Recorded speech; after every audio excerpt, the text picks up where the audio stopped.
MDI world की जानिब से आपकी खिदमत में हाजिर है अनमोल खजाना।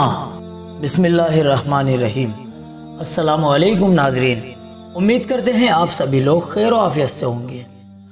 नाजरीन, अनमोल खजाना के एक और नए एपिसोड में आप सभी लोगों का तहे दिल से इस्तकबाल है। आज के एपिसोड में हम आपको बताएंगे कुस्तुनतिया की फतेह कब हुई। चलिए शुरू करते हैं। नाजरीन, कुस्तुनतिया रोम की राजधानी है।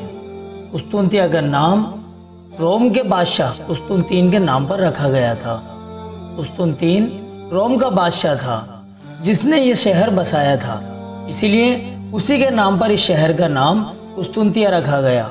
आपको बता दें कि सबसे पहले यजीद के ज़माने में हजरत सहाबा रजी अल्लाह अन्हुम ने जुल्कादा 500 हिजरी मुताबिक नवंबर 679 ईस्वी को फतेह किया था।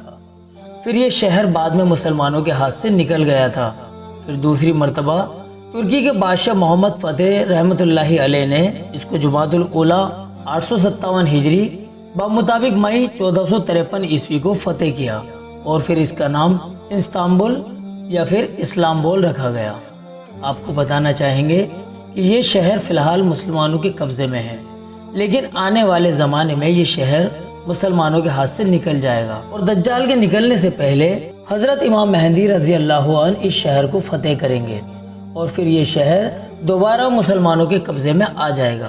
तो नाज़रीन, आपको मालूम हो गया होगा कि कुस्तुनतिया की फतेह कब और किस ज़माने में और किन किन के हाथों से हुई। ये शहर बहुत ही मुबारक शहर है, अल्लाह पाक इसकी हिफाजत फरमाए। नाज़रीन, क़यामत की निशानियों में से एक निशानी इस शहर की फतेह भी है। इसको इमाम मेहदी फतेह करेंगे, जैसा कि अभी हमने आपको बताया है। नाज़रीन, आज की वीडियो में इतना ही। उम्मीद करते हैं आज की वीडियो से आपकी नॉलेज में काफ़ी इजाफा हुआ होगा। इसी तरह की जानकारी हासिल करने के लिए आप हर रोज़ सुबह 11 बजे अनमोल खजाना का एपिसोड ज़रूर देखा कीजिए। चलिए नाज़रीन, मिलते हैं अगले एपिसोड में। तब तक के लिए आप हमें अपनी दुआओं के साथ में इजाज़त दीजिए। अस्सलामु अलैकुम व रहमतुल्लाहि व बरकातुहू।